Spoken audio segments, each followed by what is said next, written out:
మే నెల 8వ తేదీ ఎడారిలో సెలయేర్లు అగ్నిలో సంచరించుట చూచుచున్నాను. దానియేలు గ్రంథము 3వ అధ్యాయము 25వ వచనము. వాళ్ళ కదలికను అగ్ని ఆపలేకపోయింది. దాని మధ్యలో వాళ్ళు నడుస్తున్నారు. తమ గమ్యానికి చేరడానికి అగ్ని కూడా ఒక రాజమార్గమే. క్రీస్తు బోధనలోని ఒక ఆదరణ ఏమిటంటే ఆయన దుఃఖం నుండి విడుదల ఇస్తాననలేదు, దుఃఖం ద్వారా విడుదల ఇస్తానన్నాడు.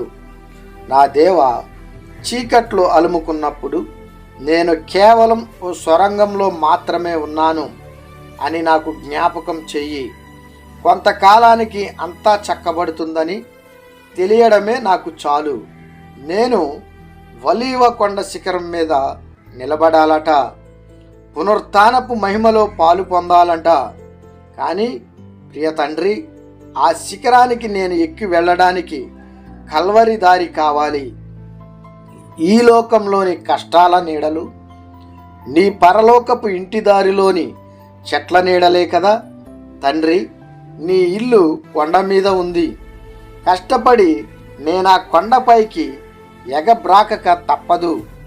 నేను అగ్నిజ్వాల మధ్యలో నడిస్తే నన్ను ఏ దుఃఖము అంటదు. దారి కరుకుగా ఉంది, చాలా దూరం పైకెక్కిపోవాలి. పూలు కాదు, ముళ్ళున్న దారి. ఆకాశం మబ్బులు పట్టింది.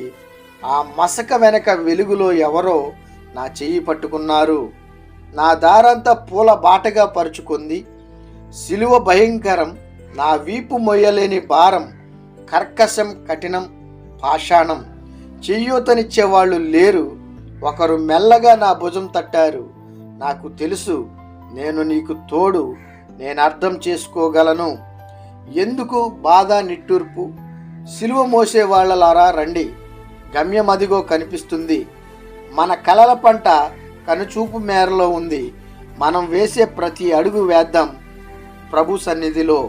దేవుడి కొద్ది మంచి మాటలను మన హృదయంలో భద్రపరిచి వాక్యానుసారంగా దేవునికి ఇష్టమైన జీవితం జీవించులాగున ఆయన కృపలో మనల్ని బలపరిచి, భద్రపరిచి, స్థిరపరిచి, దీవించి ఆశీర్వదించునుగాక. ఆమేన్.